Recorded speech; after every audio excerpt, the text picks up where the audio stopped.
Radio Publique Africaine.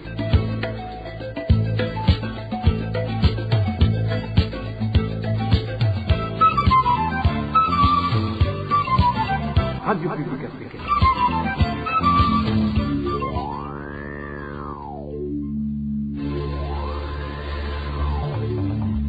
C'est le moment de suivre le journal parlé en français.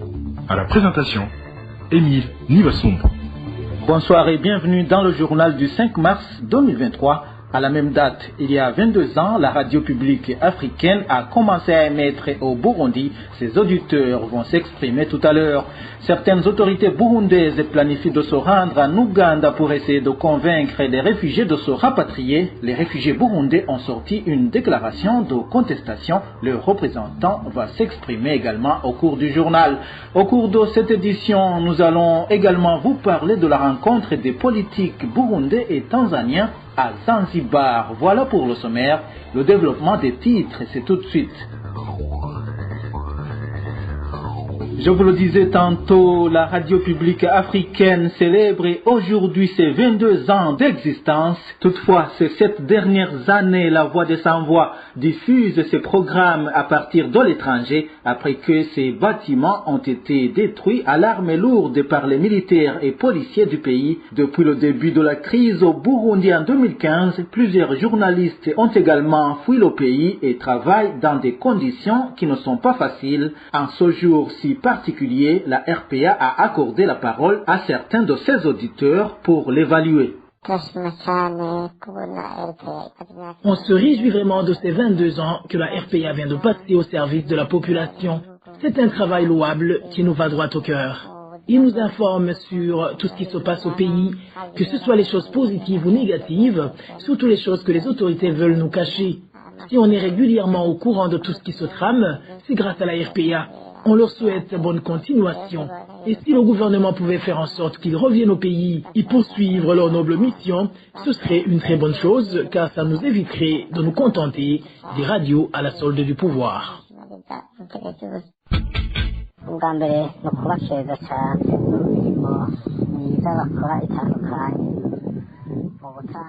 Premièrement, je voudrais les féliciter pour leur excellent travail. Ils n'ont pas peur de dénoncer des magouilles, et cela sans distinction de race ou d'ethnie. On est content du pas qu'ils ont déjà franchi par rapport aux autres radios, surtout par rapport aux informations tenues secrètes et qu'ils révèlent au public.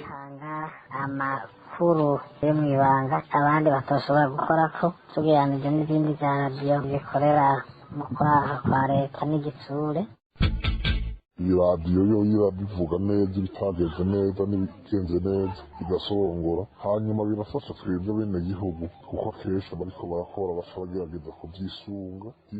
Cette radio touche vraiment tous les secteurs de la vie du pays et cela nous aide beaucoup car les personnes indexées se ressaisissent souvent et se tiennent à carreau. C'est pour cela qu'on vous encourage à aller de l'avant car vous contribuez énormément au développement du pays et à son édification. Ça fait trop mal d'avoir des choses sur le cœur et de ne pas avoir à qui confier ses problèmes. Mais depuis que la RPA est là, tout a changé. C'est pour cela que nous demandons à ce qu'on vous sponsorise pour qu'on puisse recommencer à vous suivre en direct, car ce que vous faites est vraiment extraordinaire.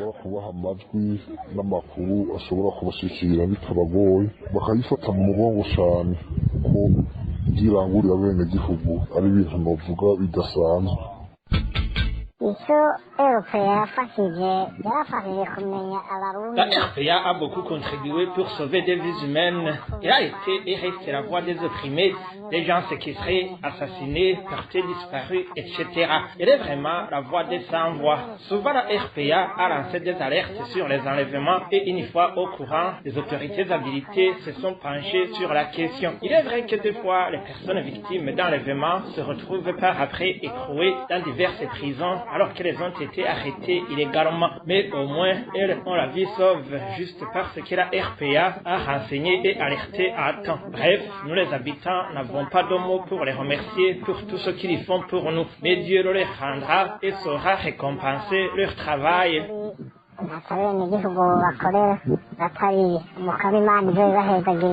Les politiques burundais sont appelés à renforcer le forum pour le dialogue permanent des partis politiques agréés au Burundi pour avoir un cadre de discussion pour promouvoir la démocratie. C'est l'une des clauses de la réunion du 26 février au 3 mars dernier à Zanzibar en Tanzanie entre le forum de dialogue permanent des partis politiques agréés au Burundi et ceux agréés en Tanzanie. Léonce Ngendakumana, vice-président du parti Sahwanya Frodebu, était parmi les participants. À l'issue des échanges concernant spécifiquement le Burundi, nous avons proposé que le forum de dialogue permanent des partis politiques soit transformé en un cadre, si vous voulez, en une sorte de collet de la démocratie, en un cadre de débat contradictoire sur l'ensemble des questions fondamentales du pays et sur ce que doit être le comportement de la population,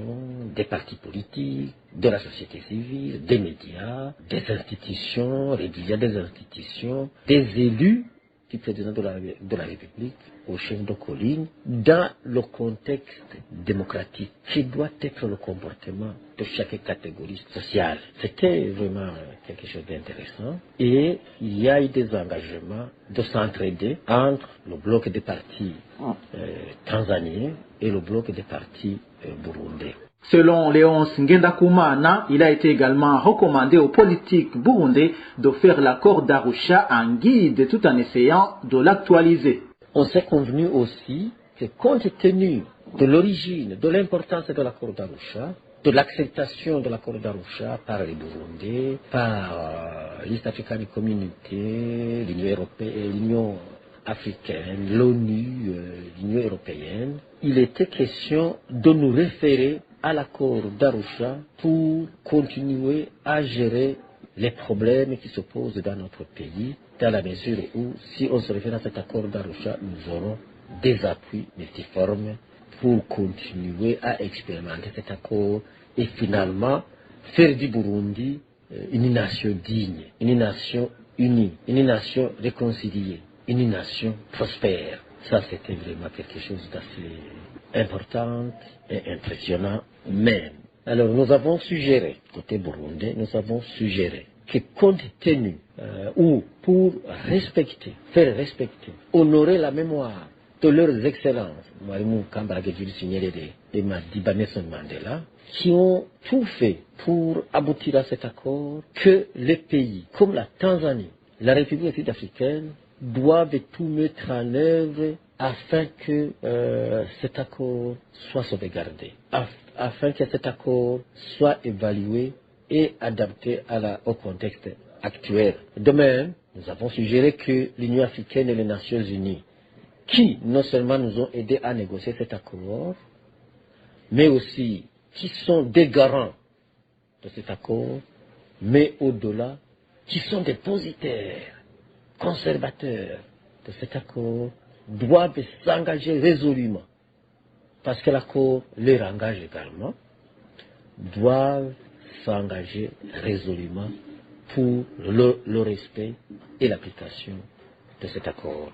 Voilà, c'est Léonce Ngendakumana, vice-président du Front pour la démocratie au Burundi, qui nous parlait de la rencontre des politiques en Tanzanie. Parlons de l'Ouganda à présent. Le gouvernement burundais compte envoyer dans ce pays demain une délégation de hauts cadres du ministère de l'Intérieur. Les informations en possession de la RPA font savoir que l'objectif de cette mission est de convaincre les réfugiés burundais de rentrer. Pourtant, ces Burundais réfugiés en Ouganda disent ne pas être prêts à se rapatrier. Ils évoquent plusieurs raisons notées dans un document. Suivez plutôt Damien Nyabenda, il est président du comité des réfugiés burundais en Ouganda. Après avoir reçu un message disant que le gouvernement du Burundi va envoyer une délégation qui va discuter avec les leaders de la communauté burundaise des réfugiés en Ouganda à propos du rapatriement volontaire, les leaders de la communauté ont jugé bon de sortir un document relatant les problèmes que les réfugiés burundais sont en train de confronter. Dans ce document, nous voulons montrer spécialement le gouvernement ougandais et le HCR de l'Ouganda, montrer à la communauté internationale que les réfugiés burundais ne sont pas prêts à regagner le pays natal. Les causes sont claires. À partir d'ici en Ouganda, les réfugiés sont en train de confronter beaucoup de problèmes, des tueries, des disparitions. Et nous soupçonnons la main derrière du gouvernement du Burundi à travers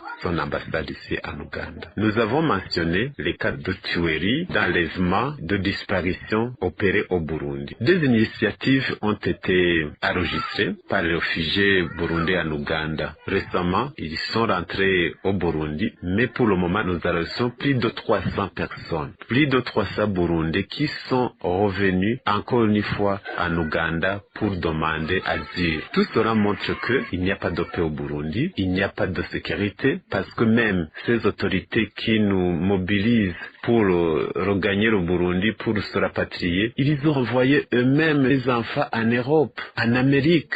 Et cela pour question de sécurité, parce qu'ils connaissent que ce n'est pas dans ce jour que le Burundi va connaître de la paix et de la sécurité. Pour ces motifs, nous avons jugé bon de sortir ce document pour montrer que les réfugiés burundais en Ouganda ne sont pas prêts pour rentrer au Burundi. Dans un instant, nous nous rendons à Makamba. RPA. Beaucoup d'inquiétudes au sein de la population de la colline Rurambira de la commune Vugizo. Nous sommes dans la province Makamba. Selon eux, les autorités envisagent de libérer sans aucun jugement les présumés auteurs de l'assassinat de la jeune fille du lycée Gishiha. Suivez cet habitant de la colline Rurambira.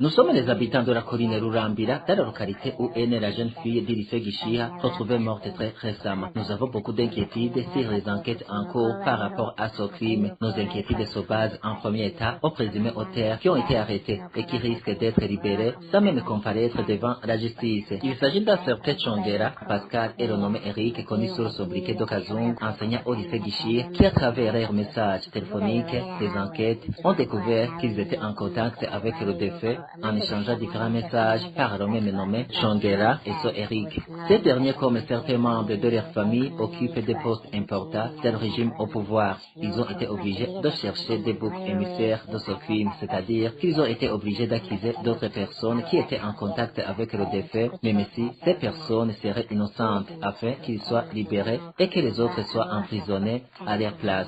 L'autre constat qui nous inquiète, c'est que depuis leur arrestation, aucun membre de la famille du défunt n'a pas encore été informé sur l'évolution des enquêtes. En plus, les deux présumés auteurs ont été vite déplacés de leur lieu de détention. En fait, ils ont passé au cachot communal des jours seulement et on les a déplacés au cachot provincial alors qu'ils devraient être gardés à la commune pour que la famille du défunt poursuive facilement ce dossier. Le nommé Nyandu, qui est également commissaire de police au niveau communal, vient en tête dans ses magouilles de libérer ces présumés auteurs du crime. Nous, la population, demandons que les enquêtes commencent par ces présumés auteurs car ce sont eux qui ont échangé les messages par téléphone avec le défunt durant ces derniers jours avant sa disparition. Qui ne commence pas de magouilles. Que le commissaire continue d'enquêter comme prévu pour que les auteurs soient punis. En plus, ce commissaire est lui-même qui avait trouvé du travail au lycée de Gishiha pour Chongera, qui est l'accusé numéro 1. En plus, le même commissaire est très proche de l'ex-ministre de l'Éducation, Janvier Birahiche.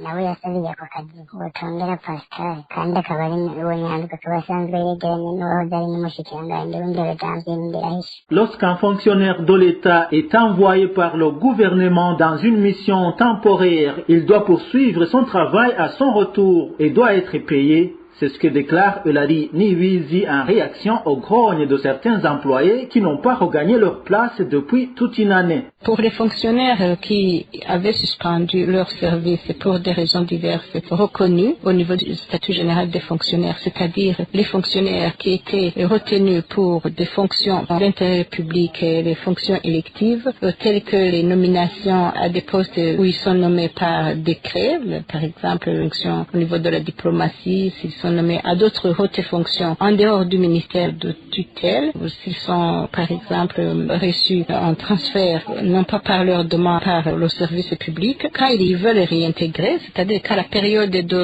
détachement, la période des fonctions électives s'achève, ils doivent envoyer une lettre de demande de réintégration de service avec copie au ministère ayant la fonction publique dans ses attributions. Et au cas où ils ne sont pas réintégrés de service, doivent introduire un recours et ce recours doit être accepté. Le jour où il sera réintégré, quand ils vont calculer sa rémunération, il sera régularisé comme une personne qui était en congé.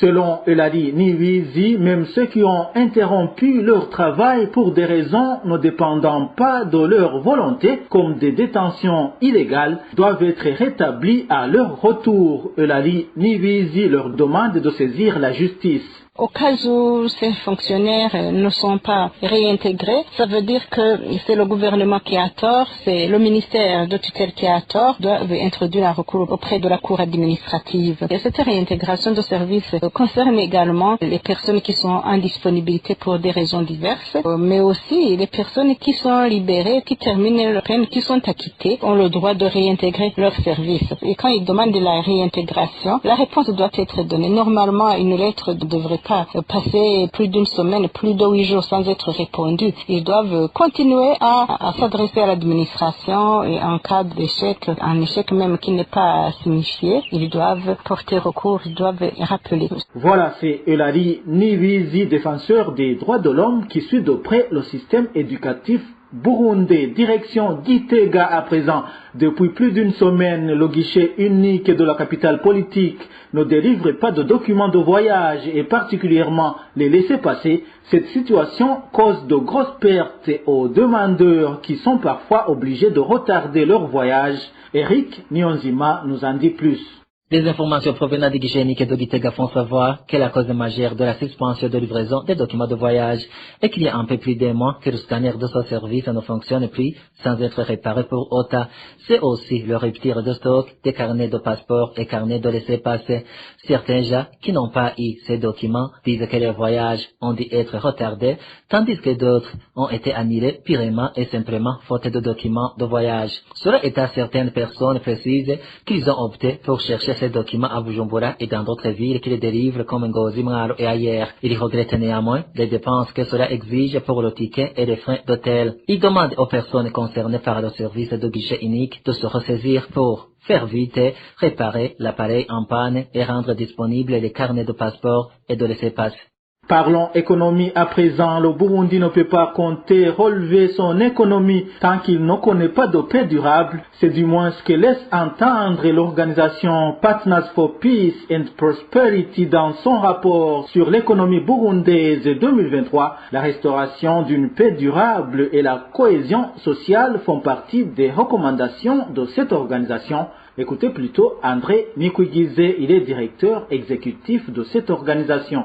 Le rapport relève en premier lieu qu'il faut restaurer une paix durable, une cohésion sociale. La relance de l'économie passera nécessairement par la création d'un environnement favorable pour la paix, l'organisation d'un rapatriement et réintégration des réfugiés et déplacés dans la dignité et l'organisation d'un dialogue inclusif pour construire une nouvelle plateforme du vivre ensemble entre Burundais.